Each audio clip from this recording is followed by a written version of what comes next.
Very excited to have you, Vijay. Thank you for taking out time to talk to me. How have you been?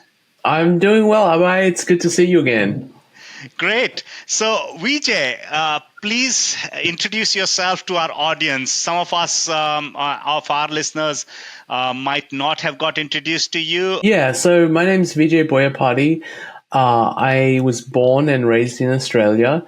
I came to the United States almost a quarter of a century ago to do my PhD in computer science. And I didn't end up starting the PhD. I ended up at a small startup. It was called Google. It was a small company at the time. It's obviously much bigger now. But I grew up, I was born and raised in Australia. My parents are from India, as you can probably guess from my name.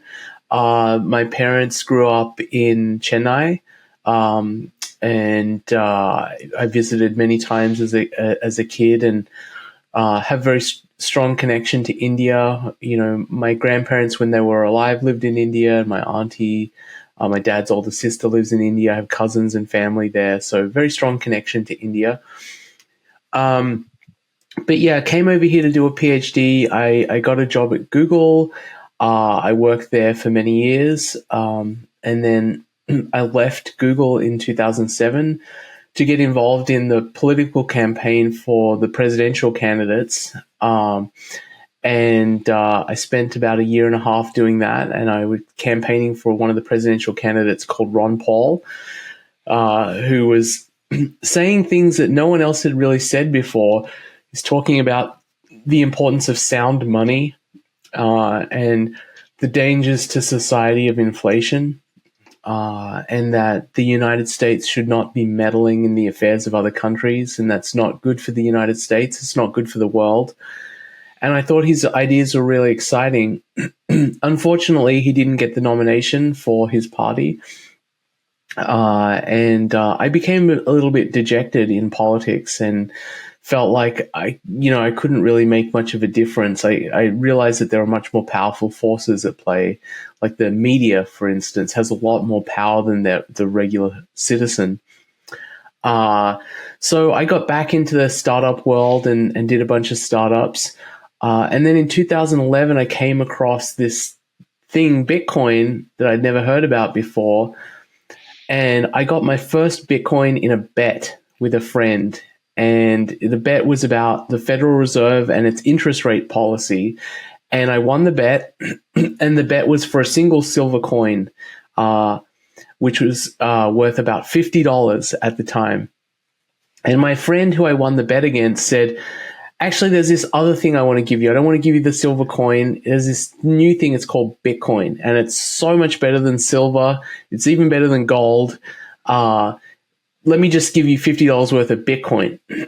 And so he explained that I had to download some software. I had to download the core software, and it began downloading the blockchain. And my laptop got really hot, felt like it was melting. And eventually it downloaded the blockchain, and he showed me how to create an address. And I didn't know what any of it meant. Like, it's just a bunch of numbers and letters. And then he sent me 5 Bitcoins. And he showed me that he sent me the Bitcoins on a block explorer, like a very primitive block explorer. It's very hard to understand. I didn't understand any of it. And it was 5 Bitcoins. The price of Bitcoin, I think at the time, was about $10. And those were my first Bitcoins, those 5 Bitcoins. Unfortunately, those Bitcoins I gave to my ex-girlfriend. I gave my laptop to her because she needed a computer, and it was an old laptop, and I didn't really need it. And the Bitcoins weren't really worth anything. They were worth $50. So I gave the laptop to her. And then in 2017, when Bitcoin started going up a lot, I realized that laptop is worth a lot of money. That laptop is worth like $10,000. Now it's worth $20,000. It's worth $50,000, and it got up to being worth $100,000. And I thought, I gotta email her and find out what happened to that laptop. And she told me that she'd lost it. So unfortunately, my first 5 Bitcoins are dead. And she was telling the truth, because you can go on the blockchain and see those first 5 Bitcoins have never moved. So the laptop's probably destroyed, and the Bitcoin keys are destroyed. And so those Bitcoins are completely gone.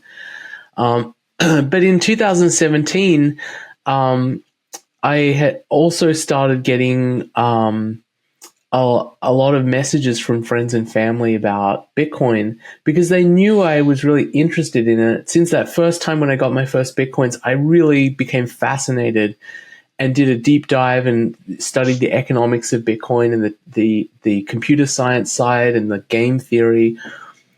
And by about 2014, I think I had a pretty good grasp of why Bitcoin was special and why it had value. And I had an economic model for this. In 2017, when the price started going up, my friends and family started asking me about it. Like, should I buy some Bitcoin? What is this thing? I know you're really excited about it. And so I decided to write an article about Bitcoin. And it took me a year because we just had our first child and I was working a job, and I'm a very slow writer. But I wrote that article. It's called The Bullish Case for Bitcoin and Why I'm Excited for Bitcoin. And I thought maybe the article would be read by a few friends and family. And if I got really lucky, someone on Wall Street might read it. But the article got read over 1 million times. It's been translated into more than 20 different languages by volunteers around the world. And it has been, it's gotten a lot more attention than I ever would have imagined. And then a few years later, I turned my article into a book, which goes by the same name, The Bullish Case for Bitcoin. And what I learned was that there's this really huge desire in the population to understand this thing. Like, why does it have value? Why has the value been going up? What's special about it? What's interesting about the technology? Have had so many questions asked to me about Bitcoin. And it's been a fun journey because my book, which you can see behind me right here, and that you have a copy of as well. It's been really humbling that it's been part of so many journeys that people have gone through to understand Bitcoin. And I'm always so humbled and excited when people tell me that they read the book and it's what got them into Bitcoin. Thank you so much, Vijay. Your book has done a lot of work to explain Bitcoin and what is it from various lenses to me. So thank you so much for taking the effort, and I would highly recommend everyone who's not seen or not read the book to get a copy for yourself. You can get started at the Medium article if you want, and you can Google it and you will be able to get to it. It is one of the most non-technical ways in which Bitcoin made sense to me, and one of the first non-technical explanations that really, in a simple way, made sense to me. So, thank you so much, Vijay, for that. I appreciate that. Thanks, Abhay. So, if I have not read the book, what are some of the things in the book that you really wanted to communicate to your readers? One or two core concepts that you would want to share with our audience? I would say that the main thing is that people get really confused about why Bitcoin has value. Like, it's not like stocks, it's not like bonds, it's not like real estate. People understand these traditional assets and why they have value because they produce cash flow. Like rental property produces rent, stocks produce dividends, and bonds have interest. And you kind of back the value out from that cash flow. Money is very different. Gold was money for most of human history and doesn't produce any cash flow, but it has value, right? And Indians know this better than anyone. Gold has value and keeps its value. What I wanted to communicate was that Bitcoin is a new form of money. It's money that exists on the internet. And the reason it has value is it has properties that make it very ideal money. There are certain attributes that make for a good money that have been known for thousands of years, and that gold had. Gold had all of these attributes. It's divisible. It's portable. It's easy to verify that the thing you have is what you think it is. So when you have gold, you can verify it's gold and not copper. You can do that pretty easily. But probably the most important one is scarcity. Because when you have money, you don't want it to be abundant, right? Gold is much better as money than sand. If sand were money, you'd go to the beach, you'd take your bucket and you'd pick up as much sand as you could and you'd be rich. Of course, you wouldn't be rich. Everyone would be poor because anyone could do this and the value of the money would go down very quickly. So Bitcoin has these attributes better than any money that humans have ever used. And that's the core message of my book, is to explain that Bitcoin is a new form of money and it has attributes that make it the best money that humans have ever seen. And that's why slowly but surely over time, people have recognized this and they start adopting Bitcoin. Once it clicks in your head that you realize this is money and this is better money, then you want to own some. You want to keep some of your savings in it. And, it's taken, 13 or 14 years, but now there are millions of people around the world who have understood this and started to appreciate it. And this is going to continue. I think Bitcoin will outcompete every other form of money on earth, whether that's dollars, rupees, gold, all of these forms of money are going to be outcompeted by Bitcoin, and eventually it's going to become the world's reserve currency. And nation states and companies across the world are going to use Bitcoin as their form of money. Yeah.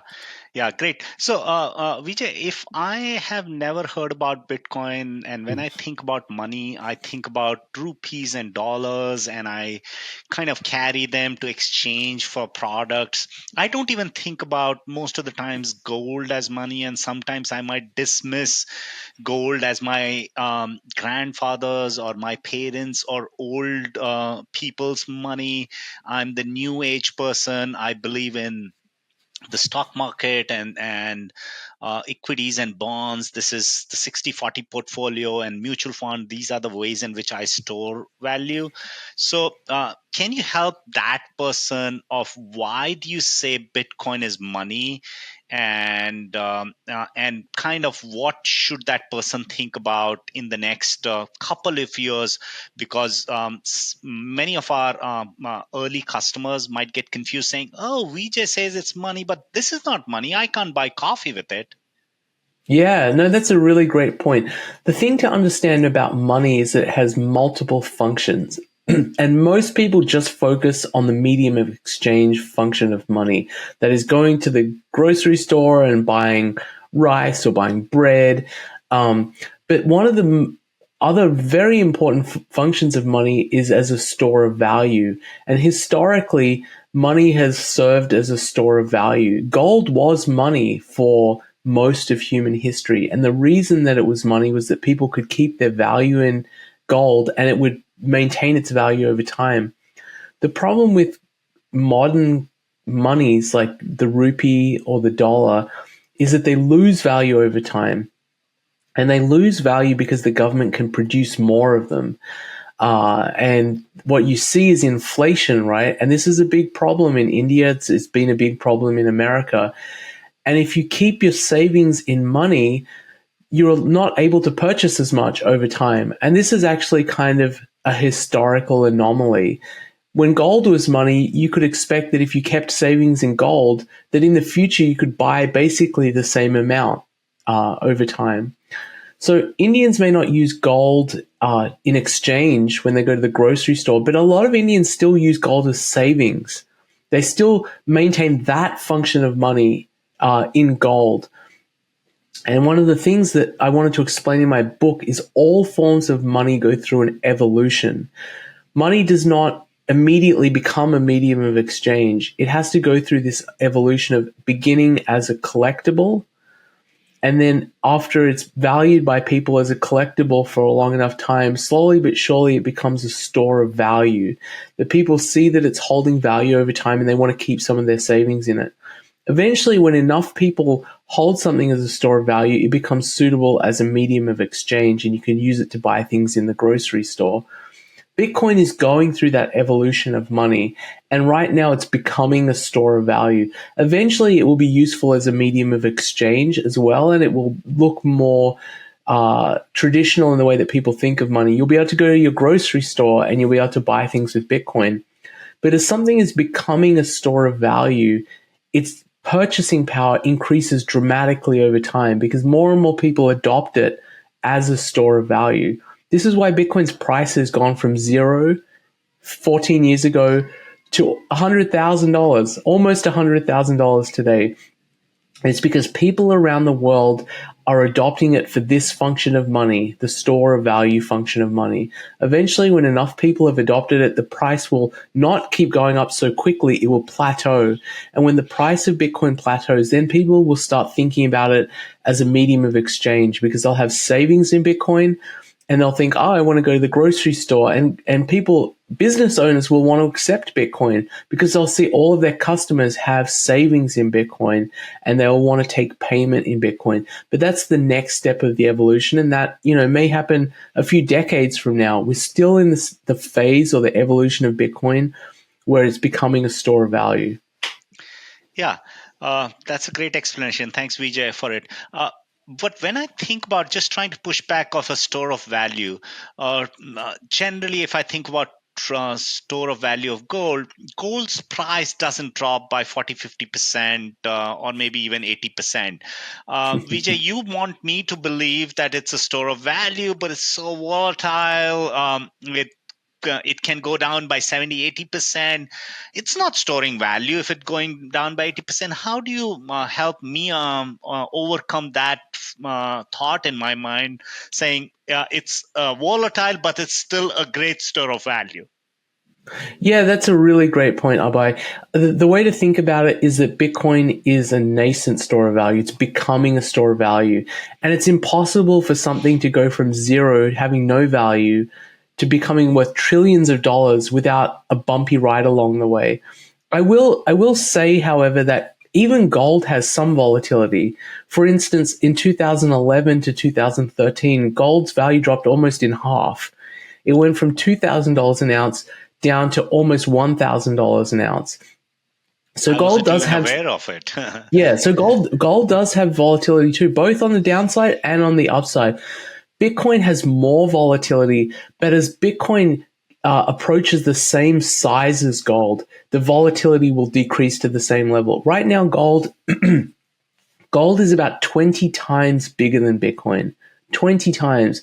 And one of the things that I've had very strong conviction about for many years is that Bitcoin will catch gold in size, overall market capitalization. Because as I said, if you look at the attributes that make for a good money, Bitcoin is superior to gold along all of the attributes that make for a good money. So eventually the market will recognize this and the market capitalization of Bitcoin will approach and then I think surpass gold.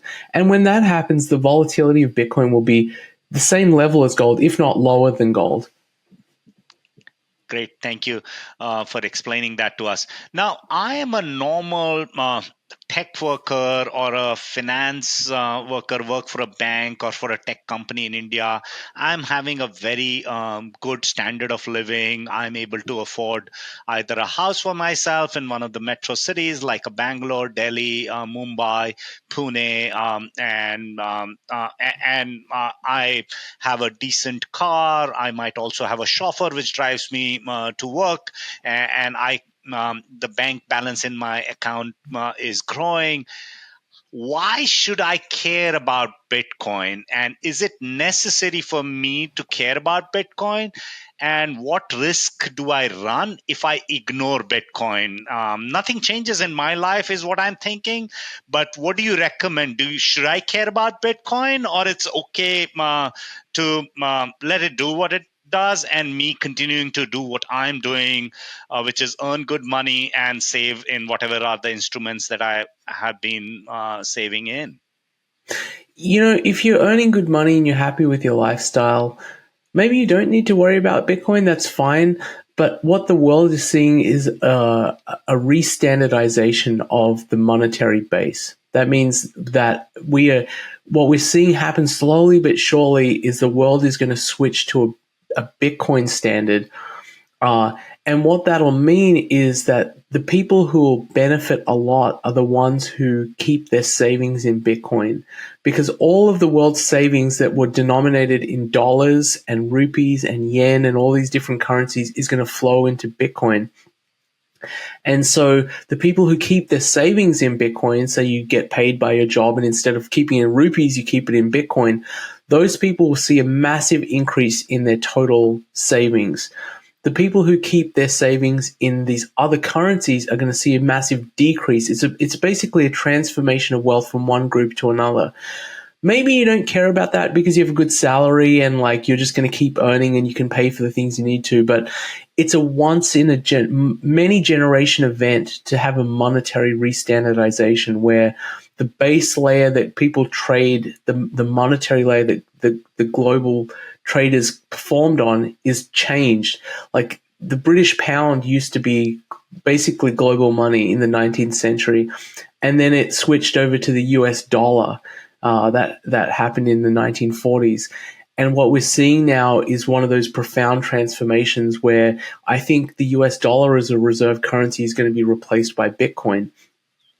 And when that happens, it's just, it really is a once in a century type opportunity to have a massive increase in your savings. And anyone who's been invested in Bitcoin has seen this, but we're really still very early in the journey. I mean, global adoption of Bitcoin is still probably only 2 or 3% of the world's population. And I think, given what Bitcoin is and why it's outcompeting these other forms of money, I think we're going to get to 100% adoption. My timeline for this is, 50 years. I don't think it's going to happen overnight. But if you have even one Bitcoin, that's going to make you profoundly wealthy because the total supply is 21 million Bitcoin. And if it becomes global money and all of the world's wealth is denominated in Bitcoin, even one Bitcoin is going to be enormously valuable. Yeah. So what I'm understanding you tell me is that I can choose to ignore Bitcoin. Bitcoin will do what it is supposed to do. And if Bitcoin continues to what it is doing, then if another person, a friend of mine or a colleague of mine allocates a small portion to Bitcoin, his or her purchasing power due to that allocation, and as Bitcoin gains more or steals away monetary premium from other asset classes, would increase multiple times over compared to whatever would be the saving tools that I would have used to save my purchasing power. That's exactly right. And there's been no investment over the last decade which has outperformed Bitcoin. It's gone up, 10,000x. And over any period of, I think it's 3 or 4 years, if you'd held Bitcoin for 3 or 4 years, you have a yearly compounded performance better than any other asset. So even if you bought at the worst particular time, Bitcoin goes through these cycles where it goes up and then it goes down and then it goes up even more. If you bought at the worst time, like the peak of a cycle, and you'd held 4 years, you would still outperform every other asset class like stocks or bonds or gold or anything else. So even if your timing is horrible, you still would have done really well. And it's because Bitcoin is this transformational asset that really only comes around once every century. Okay, so now I've heard this podcast, I've seen this, but I'm super busy, right? My boss is shouting me for some work. My kids have something, I have to drop them somewhere, and I have to. I have not thought about the gift that I have to give to my wife on our anniversary. So there's multiple priorities that I have. So I want a very quick one sentence advice of saying, what does VJ recommend that I do, even if I understand or don't understand? What is that one advice that you have for this busy professional who's making a lot of money but does not have the time to spend on understanding this to your level of depth? Yeah, in 2012, I used to tell my friends and family that they should put just 1% of their portfolio of their investable assets into Bitcoin. 1%. And it was such a small number that if you invest 1% into anything, you don't really care if it goes to zero. And the reason I said that in 2012 was Bitcoin was very risky in 2012. There were a lot of unknowns about Bitcoin. There were regulatory risks. There was protocol risk. Is this even going to work? all of that risk is basically gone out of Bitcoin. There's no more regulatory risk. There's basically no more protocol risk. All of the big questions about Bitcoin have been answered. So I think people should consider an allocation which is a bit more aggressive than 2012 because it's just way less risky than 2012. I think it makes sense, and it depends on your age. If I were young, I would have a very aggressive position. Personally, I would have a position of like 50 to 100% of my assets in Bitcoin. If I was like, middle-aged or getting into retirement, I would consider at least 5 to 10% of my assets in Bitcoin. And another way of thinking about this is, firstly, if you have a portfolio, you find a way to get 5 or 10% in Bitcoin as quickly as possible. But then with your paycheck, just put 5% away in Bitcoin. That is going to massively boost your savings over time. Just having a small allocation to Bitcoin that you constantly add to with your paycheck over time. I think that's really the minimum that people should be considering nowadays, is like a 5% allocation. And that's also if you're pretty old and getting close to retirement. If you're young, you should be much more aggressive about this. Excellent. Super. So I think what I'm hearing off from you is get off zero. You are at zero, then get off zero. Yeah. The Get only one. allocation to Bitcoin that makes no sense is zero. If you have no Bitcoin, that's completely crazy. It makes no sense.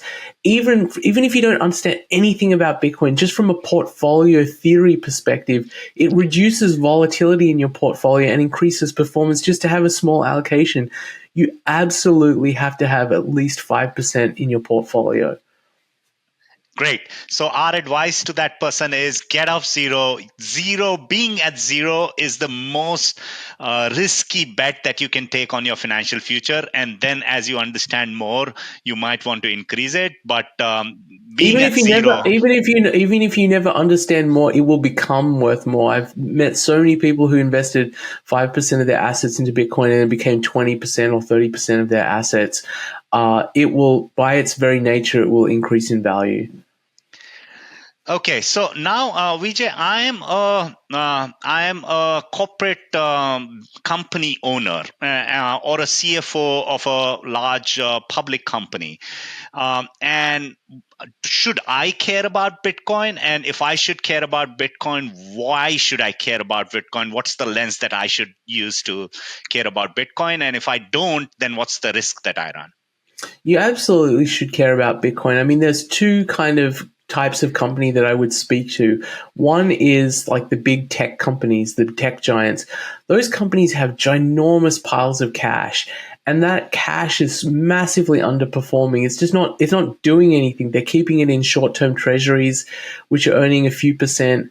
They're underperforming the market. They may not even be keeping up with inflation, so that money is not even growing in value. Those companies for sure should have some allocation to Bitcoin, at least 5 to 10%, just like individuals. If I was a financial services company, what I would think about is that there is a chance that Bitcoin becomes the base layer of the financial system, and you should start figuring out how to get involved in that now. It's like, imagine if you were a business that was selling goods and services in the late 90s or early 2000s, and you didn't have an internet strategy. How insane would that be? If you're a financial services company, Bitcoin is going to be a very big part of the future financial system. And the reason is it's perfect as a collateral asset. It's a great form of collateral because it has value. It has a 24/7 market. You can always, buy or sell Bitcoin in size as well. You can sell hundreds of millions of Bitcoin at any moment, at any time during the day or week. And you can transmit it easily, right? You can transmit it as collateral to someone on the other side of the world in just an instant, like sending an email. And they can take possession of it. This makes it really suitable as collateral. It's much better than gold, say. Like, let's say we wanted to do some financial transaction together and you wanted to sell me some derivative product and you said, hey, Vijay, I need some collateral. I need some gold. I mean, what am I going to do? I'm going to mail you a bar of gold. It's actually very difficult to use gold as collateral. Bitcoin is the perfect collateral because it's easy to transmit. It's easy to keep possession of. There is no there's no counterparty, which is the same as gold. That means you don't have to trust someone else, right? Like if you take a company bond as collateral, you have to trust that the company is not going to go out of business. Bitcoin does not have that risk. So there are a lot of reasons why Bitcoin is going to be a big part of the financial system. And one of them is that it's the most perfect form of collateral that's ever been created. And I think financial companies are starting to recognize this, but they really should, I think, accelerate their investigation of how they can incorporate Bitcoin into their businesses. Great. Yeah, thanks for making it so clear for a business owner or the CFO of a company. Now, I am a leader of a country. I might be the prime minister of a country or a large political leader of a country.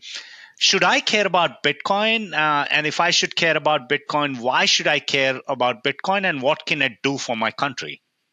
Well, there are two things. The first thing is that I think whether or not you're a big Bitcoin believer, you have to recognize that there is some chance that it becomes the world's reserve currency. If you've looked at its attributes and you've looked at its history, and you look at the fact that there are nation states already considering adopting it, you just don't want to be the last in line. If you get a monetary restandardization where the world's reserve currency switches from dollars to Bitcoin, you don't want to be the last in line with dollars in your bags, right? You want to be the first in line to have Bitcoin, at least have some exposure to Bitcoin, because you have a huge risk that you have a lot of your country's reserves in an asset which dramatically loses purchasing power because there's a switch to a new reserve currency.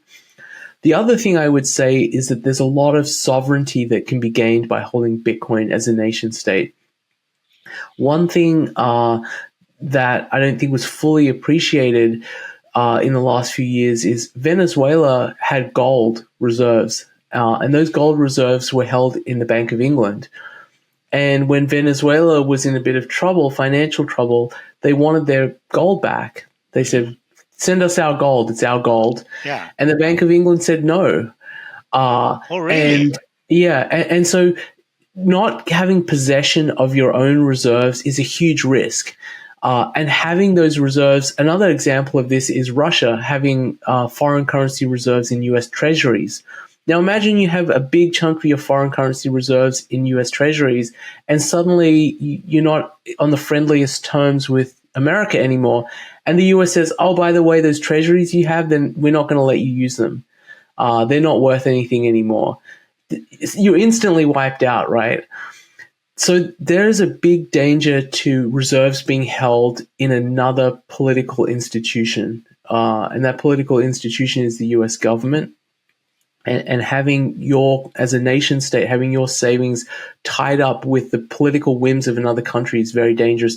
It's important, at minimum, to have some reserves in a non-sovereign reserve currency. And that could be gold. And a lot of countries have gold. China has gold. Germany has gold. India has gold. And at least if you keep possession of the gold, you have something valuable that even if the US says, "Hey, look, your treasuries are not worth anything anymore, you're not allowed to use them," you have gold, you can use it. But Bitcoin's much better. Bitcoin is the same idea as gold, but you can transmit it easily and securely. That's not something that you can do easily with gold.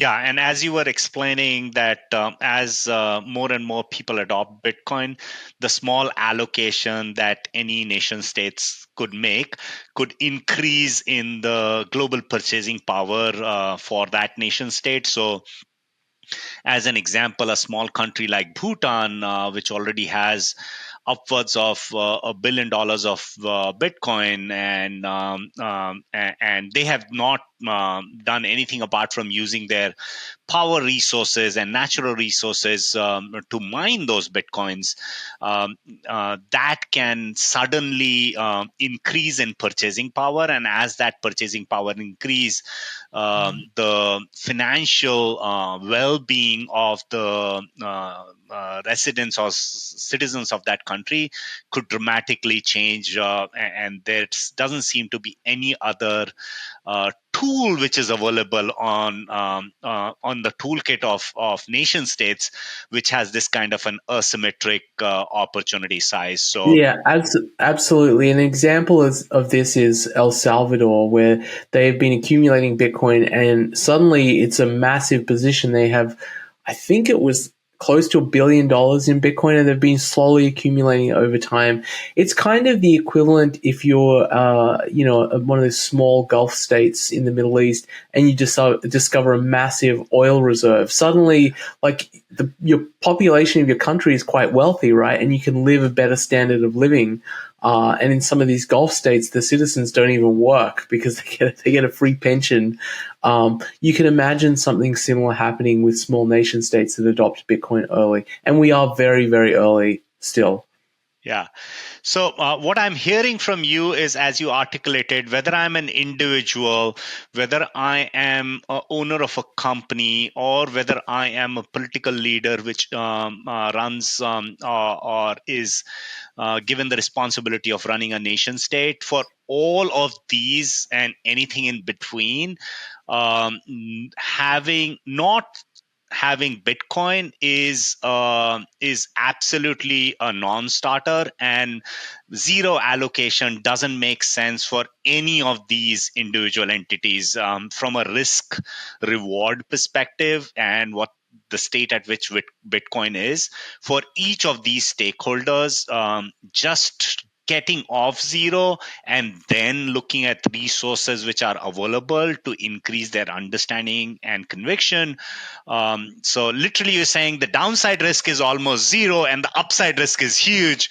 And if you have zero allocation, then your downside risk because of the upside risk of the other person who has an allocation becomes huge. So by not allocating anything to Bitcoin, you are taking a huge risk, which might completely destroy the financial well-being of whatever is that individual or the company or the nation. Yeah, absolutely. I would say the way I would summarize what you're saying, Abhay, is that if you have no Bitcoin, you have no insurance policy against a major monetary restandardization. And that monetary restandardization is not a zero probability event. It's actually a fairly high probability event at this point in history. So you really should have an insurance policy, and that insurance policy is having some allocation to Bitcoin. Yeah, great. But Vijay, you tell me to have Bitcoin, but you got Bitcoin at $10. You say it's lost. I don't know if it's really lost, and that laptop is still there with you. But it's 100,000. I'm too late. Am I too late? Absolutely not, because you just look at global adoption, and we're really still in the low single digit percentage points for the number of people who have adopted Bitcoin. It reminds me a little bit, actually. I worked at Google very early on in my career, and I was there before they went IPO, and I got pre-IPO stock. And I remember when Google went public, the media went crazy, like, oh my goodness, this is ridiculous. Google is now worth more than Ford Motors. Like, the stock price is $100. This is so overvalued. And since then, since 2004, Bitcoin has gone up. Sorry, not Bitcoin. Google has gone up, I think, at least 300x, 300 times. So you were really at the 1% level of the total opportunity, less than 1% of the total opportunity of Google back then, even though at the time people were like, $100 is insane. Google is never going to go more than this. It's way overpriced. The same thing is, if you believe that this is a global adoption story, as I believe it is, because it's just better money and people all over the world need money and they will recognize why Bitcoin is superior as money. You believe that eventually that most people on earth are going to have some Bitcoin. We are so early. I think it's very easy to conceive that Bitcoin has at least 100x return opportunity in it from here. Yeah, great. So, next thought for you, Vijay, is that okay, fine, I heard you. I want to get off zero. Now, my most popular place where people buy crypto, I go and create an account there, and I see Shiba Inu and meme coin, and all of these are, I can get so many of them. You got 10 Bitcoins when it was $10. I can get those at whatever less than pennies, and these can also go up 100x or 1000x, and I can get become super rich. Why care about Bitcoin? Those were those were Vijay's get rich story, and it was 14 years before, and it's over. And instead of buying 100,000 Bitcoin, which I don't have 100,000 to buy Bitcoin, I should buy these, and these are all prominent up there in the exchanges. So these must be the right thing to do, because they are telling me that this is expected to go up, and I see so many influencers talking about it. So I should be doing that, right? Yeah, this is a fallacy that you actually see in the stock market as well. The idea that if the price of something is low, then it's you're getting a bargain, for instance. Like that it's a good idea to buy penny stocks, for instance. And I think most people realize that it's actually insane to go and look for stocks that are selling for like 10 cents because that's cheap. That's not true. It's because the company is complete garbage. And most of these altcoins are outright scams. I would say 97% of them are outright scams. Most of them will not exist in a few years.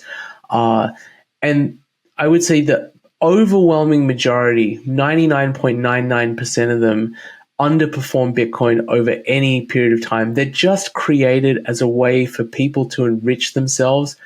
Usually in Bitcoin terms, what they do is they create a new one of these scams, and they'll say, my coin is great. It does all of this stuff. And then they'll dump all of their coins and use it to buy Bitcoin. Most altcoins are just a way to get, scammers to get more Bitcoin from people who are naive, and they go to places like Coinbase or Kraken or Binance, and they're like, wow, look at all this cheap stuff. I get all this stuff much cheaper, and I'm going to gamble on it.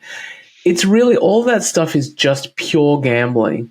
The difference is Bitcoin is something that has a very powerful network effect, and has existed for 15 years. It has one property that none of these other coins have, which is true decentralization. That's what makes Bitcoin special. It's something that cannot be changed. So when I say the supply of Bitcoin is 21 million, how can you trust that? You trust that because the network is decentralized and there's no single point of control. That's not true for any of these other coins. They all have someone who controls them and who can turn an on and off switch and say, I want the supply to be a bit more, or I'll give myself more coins and then I'll dump those coins on the public. Another way to think about it is like with Google again, like Google had a dominant network effect in the search space. There were a lot of other companies around at the time, Alta Vista, Dogpile, Ask Jeeves, and people could have said the same thing. Hey, Google looks like it's gotten really valuable and expensive. Maybe I'll put my money in like one of these other junk search engines. But the thing is, the product or service which has the dominant network effect accrues almost all of the value. Maybe not 100%, but in this space of digital currencies, Bitcoin is probably going to accrue like 95% of all the value. And then you'll have a long tail of just complete garbage that people will speculate in and gamble in, but won't accrue any real value. So the big opportunity here is in the one that will win. You want to bet on the one that will win. Just like Google, even though like it had a lot more value than all these other crappy search engines, it was more expensive, the 100x opportunity was in Google. All those other search engines, where are they? Where's Alta Vista? It doesn't exist. Where's Ask Jeeves? Does the website even exist? I don't think it does. If you go and invest in these altcoins, you will be wiped out. And in a few years, whatever money you put in them will be zero. So it's very tempting because they seem cheap to put money into them, but you need to avoid them like the plague. Okay, so so what is your advice? What should I look for in my where to buy these?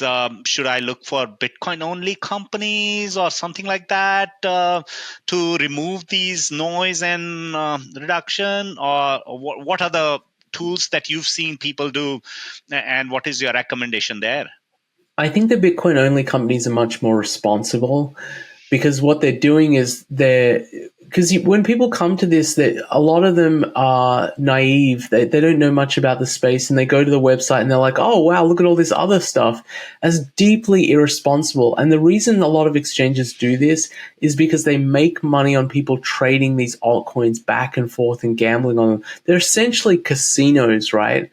But that's not a responsible way to run a business, at least in my opinion, is to get people to gamble. What you want to do is to provide a service that people can buy something valuable that might change the world. So I really recommend sticking with the Bitcoin only companies because they're not going to sell you this junk, this other junk that's going to get you in a lot of trouble. They're just going to make it easy for you to get exposure to Bitcoin and get some of it in your portfolio. And I'm sure you have a lot of good advice on the right place for people, especially in India, for where they can get Bitcoin. Yeah, we are getbit.in. We are Bitcoin only, and we don't even think altcoin or any other coin. We think that from a store of value perspective, it's the only thing that we trust and we believe, and that's what we bring to the to customers. Vijay, one more thing in this space, there has been so many companies which have gone like now I can't access my coins. It's WazirX in India recently, FTX in had a big news a couple of years ago, and then there was the Mount Gox. So this whole industry is full of such kind of places where even if I got Bitcoin, now I don't have it anymore. So how do I protect myself, and how what is your recommendation? What do I do so that I can avoid these traps? Yeah, it's one of the sad aspects of Bitcoin that we have this amazing innovation and transformative technology, but a lot of the companies that were built around this technology were run by scam artists, and it's disappointing because for a lot of people that reflects on Bitcoin, and it really shouldn't. Right, if you have a gold shop that's running a scam and stealing people's money and selling fake gold, that doesn't mean gold is bad. Gold is like, very long history, is a very venerable currency in human history. Uh, what I recommend is people try to learn how to take custody of their Bitcoin. It's one of the most powerful things about Bitcoin that you can keep possession of your savings and you can go anywhere on earth and keep your savings and no one needs to know about it. You could cross a border with $100 million worth of Bitcoin and no one needs to know anything about it. You can keep it in a USB drive. You can keep your Bitcoin in your head even. Like if you can memorize the seed phrase, you can keep your Bitcoin in your head. I wouldn't recommend that. Um, but it gives you power that you can't get with any other currency. The ability to move your savings anywhere on earth without anyone's permission is really not something that's been possible before, but it's only possible if you take custody of your own Bitcoin and control your own keys to your Bitcoin. Got it. So what I'm taking away is get off zero, start with an allocation, find a Bitcoin only company to buy your Bitcoin, and then move it to self custody and keep adding to that stack as you can. Does that sound Absolutely about right. right? That would be a great start for anyone. I think as soon as someone is able to get that framework up and running where they can every month they put some of their paycheck into Bitcoin and they send it to the same address and they've got their own hardware wallet, it is very powerful. Once you start on this, train of accumulating Bitcoin, you'll never get off it because you'll see your savings dramatically increase in value over time, and you'll have true possession of your own savings. You'll be sovereign over your own savings. Yeah. Now, we've been talking about 100K and when will 100K wall get hit and when can Bitcoin break this? You've been at the 10K wall. Is there any stories that you would want to share about how and when this 100K wall will get broken, and when it gets broken, what is likely to happen according to you? Yeah, it's one of these big psychological numbers where a lot of people have it as their magic number. They think, oh, if Bitcoin gets to 100K, I'll sell it. And so that creates a sell wall of people who are waiting for it to get there to sell. And so what that tends to do is it means that price will kind of bounce off 100K. It'll go up and then it'll come down, it'll go up, and it'll take several attempts before you break through 100K because you have this group of people who are so desperate to sell. But the thing is, once those people are gone, once their supply has been absorbed, there really is no more supply for a long time. And what you'll see as you break through these big psychological walls is you move very quickly upward. Like you'll go from like 100, you'll break through 100K, and then you'll very quickly go to 120 or 130K, like in a matter of days. So I suspect something like that is going to happen with Bitcoin. Once it finally breaks through 100K, I think we're going to have a very quick move upwards. Thank you so much, Vijay, for your time. Really appreciate all your advice. And those who have not read the book, please go check it out. Vijay, you would want to share any of the places people can find you? Yeah, the easiest place to find me is on Twitter or x.com/real_VJ. Thank you, Vijay, once again for your time. Really appreciate you taking out that time and sharing your understanding and knowledge and your story from being the early employee of Google to writing the early book on Bitcoin. And thank you for all that you've done for this space. Thank you, Abhay.